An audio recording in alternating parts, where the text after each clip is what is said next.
Hey guys, and welcome to the Miss Kena channel. If you are new, my name is Huldah, and I'm currently on my journey to medical school at the Caribbean. So this video is for anybody who is moving to the Caribbean as a student, especially as a medical student. There is a series of items that I feel is really essential, and my school has definitely let me know that these things are important as well. So actually my school has decided to send to every student that is transitioning from online to in-person a transitioning package. Now I don't know if everybody or every school is doing this, but my school did it, and based off of that I basically formulated this list. So this list does not include like every single thing that is needed, that is an essential, but these are all things that I feel are really beneficial and will help make your life easy as you move on campus and as you move to a different country. So I actually made this list on my iPad, and so if I'm looking down, that's really what I'm looking down at. So I actually broke my list down into a series of categories. So I believe I have 6 different categories. So it is medical related stuff, clothing, food items, electronics, products, and other essentials. So moving forward, or moving to the first list of items. So as a student, I believe you need scrubs. My school specifically recommends 2 scrubs. I would obviously take more if there is room in your suitcases, but I know a lot of people moving to the Caribbean are moving by themselves. So having just 2 bags and a hand luggage, you might not be able to pack more than 2, but I'd say pack as much as you can. You will have labs, and during labs you would need scrubs. So that's number 1. And then there are medical devices that are required by your school. So because Caribbean schools do not or cannot provide every single student with certain medical devices, they do recommend and have a list of medical devices that is recommended, not essentially like it's not enforced for you to get it, but I would definitely get some of these things like a stethoscope, a dissecting kit, and other little things that like in a regular medical school would be provided for, but you just want to have your own device. And also due to COVID, I would really suggest buying your own things, using your own things, which brings me to gloves and masks. Because they are recommended or required for you to have those, especially masks when you are in classrooms and everywhere else that you're going right now in the world. You need shoes for lab. I would recommend closed toe shoes. I would also recommend Crocs. I personally I'm bringing 2 pairs of Crocs with me. And because you have to wear like socks with Crocs because Crocs have holes in them, I would recommend buying shoe covers. You just never know what kind of like equipment you're working with in the lab. So it's always good to have shoe covers just in case you spill something on your leg. It won't necessarily penetrate through your skin. So then that brings me to lab coats. So you need 2 sets of lab coats, one for lab and one for orientation. So a lab coat is typically long. It's typically up to, I would say, knee length, but this is because I'm short. It usually has like 2 pockets, like 2 very big front pockets. And then it's usually very straight, very covering. And then for the orientation jacket, I believe it is like waist length. Like it's not meant to be like super long or anything like that. It's just supposed to look sophisticated. And for you to go about doing your orientation, whether you have to have class where you like pretend that you are a doctor and you're talking to a patient, or during certain presentations, it might be recommended to wear an orientation coat or Yeah. So then I would also recommend bringing your first aid book. You've probably seen in my previous videos, I talk about the first aid book, which I decided to hole punched. I got it done at Staples, and I basically bought a binder and I put it in.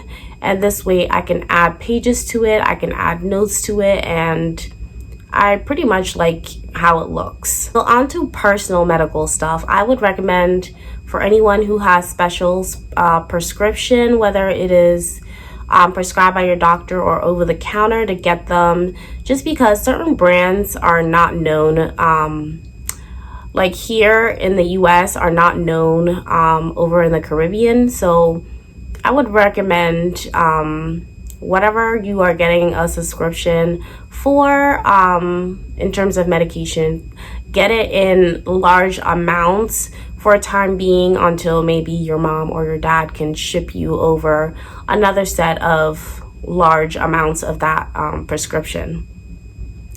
I know a lot of people have allergies, and you're going to a place where it's very diverse in terms of their ecosystem, in terms of their food, and you just never know when you're going to eat something that you're allergic to. So I would recommend bringing allergy medication, or I would recommend bringing an EpiPen so you can, like, you know, give yourself a shot if you happen to have an episode. And I would also recommend a first aid kit or emergency kit that has bandages, alcohol wipes, and etc., etc. So on to clothing. It's mostly sunshine in the Caribbean. However, there are certain seasons or certain days where it is very rainy, and the rain might persist for weeks, months. So it's important to bring a raincoat, umbrella, rain shoes, or just shoes that you can wear out in the rain and they won't get soaked. So besides raining, I would mostly stick to summer clothing, clothes that are light. I know in certain classrooms in medical school it gets very cold, so perhaps bringing a light cardigan might be helpful. And lastly is to bring professional clothing. Now, my school recommends that you bring 2 pairs of professional clothing, which in my opinion, I feel like that's not enough. Just in like my previous class, we had a class where we had to present like a certain disease or certain disease. And I remember those kids who were on campus had to present, and I believe there was a series of 6-7 presentations. I don't think bringing 2 sets of professional clothing is enough, but I say bring as much professional clothing as possible. So on to food items. Now, I know a lot of people typically have a lot of things that are protein related. So protein shakes, protein bars, all these things, different brands like Weenies, I think I'm pronouncing that correctly, and Muscle Milk. I prefer Muscle Milk, but that's just me. So if you have anything like that, bring it with you, because I believe that those certain brands are not offered or available on the island. If you are from a specific culture or race, maybe you have a certain spice that you are accustomed to. Like for me, there are certain spices that I am accustomed to that I cannot live without, that I need my food to be spicy and flavorful. That's the only way I can enjoy it. So if you are similar or come from similar backgrounds, I suggest bringing your food spices with you, just in case you are not able to get that on the island. So lastly, in the food category is food preservation items like Ziploc bags, aluminum foil containers. I think last time I checked, I checked in the group chat, and I remember someone mentioning that there was a need if if you were coming from the US and transitioned to the island, to bring containers because they were kind of scarce for a period of time. So if you can fit a couple of containers, this can be like plastic containers or glass containers. So on to electronics. I would recommend adapters and converters. And I recently learned that there is a difference between an adapter and a converter. I can't really explain it, but go to your local Walmart or even Amazon and you can find an adapter and a converter. Honestly, I'm not very knowledgeable about them both. I know that different adapters, you can charge different things like your laptop, like your phone, and certain items. And I know certain adapters do not allow you to do that. And I believe like a converter is a thing where you change the voltage. And I think it depends on your computer, your laptop, your electronic voltage. Depending on that, depends on which kind of adapter you buy. So I'm like hoping that I bought the right adapter. I recently bought my adapter and converter just recently. So I would bring extra chargers. So I would suggest buying extra chargers for like your laptop or your iPad or your phone if needs be. Up next is extra screen protectors. Like I don't know about you guys, but I have like glass screen protector like for my phone, and my iPad, it doesn't need a protector because a screen protector because the case itself comes with like a screen protector. And I know that certain Macs, like my old Mac, I actually had a glass screen protector on there. They don't have one for the laptop that I have now, the MacBook Pro 16-inch. But if they did, I would buy one. But if you have devices that need extra screen protectors, it's good to just get another pack. Like from Amazon, they usually come in like 3-4 packs for a very affordable cost. Now, one thing I wasn't able to get, but thinking now it's probably very important, is getting a waterproof phone case like bag. I know I've seen this in a lot of Carribean like vlogs on YouTube, and I've seen that like it's sort of like a bag, and there's like a something that goes over your neck and you just put your phone in it. I think a lot of people use that when they're doing water activities like jet skiing or diving or just swimming in general, and want to film like underwater, but they use that to protect their phones. So that's something I wasn't able to get, but I will eventually probably get it. So now let's go to products. Ladies, gentlemen, get sunscreen. I don't care if you are brown or you are non-brown. Sunscreen is important for everybody, and I recommend getting two different types actually, one for the face and one for the body. And yes, the one for your body you can't really use on your face, causes a lot of breakouts and other things. So yeah. Ladies, your hair products, shampoos, conditioners. I have to bring like a whole 9 yards of things. And of course, any lotions or creams for certain conditions. So I have mentioned before that I have eczema, and I use a specific brand and a specific lotion to help me out in that area. And for anybody also who has acne, whether cystic acne, and you need a prescription, get those in like a pretty decent amount to bring with you. And I don't think I'm bringing any hair tools, but if you need hair tools to style your hair, curl, straighten, whatever, bring it with you. So other essentials I would recommend is to bring a torch light. So for someone like me who might stay in school for maybe a little bit longer past like studying hours or lecturing hours, you need a torch light to walk back home. And most importantly, there is light outs during in the Caribbean, where sometimes the light might be out for like a day or two, or I don't know, for a longer period of time. Actually, in the transitioning package, I noticed that it said to actually buy water for like 2 weeks, just in case there is a light off and you need water. So I would definitely bring a torchlight. I'm definitely bringing an LED torchlight. It's pretty little, but yet very very bright. I would also bring mosquito or bug spray, or fly spray like Raid.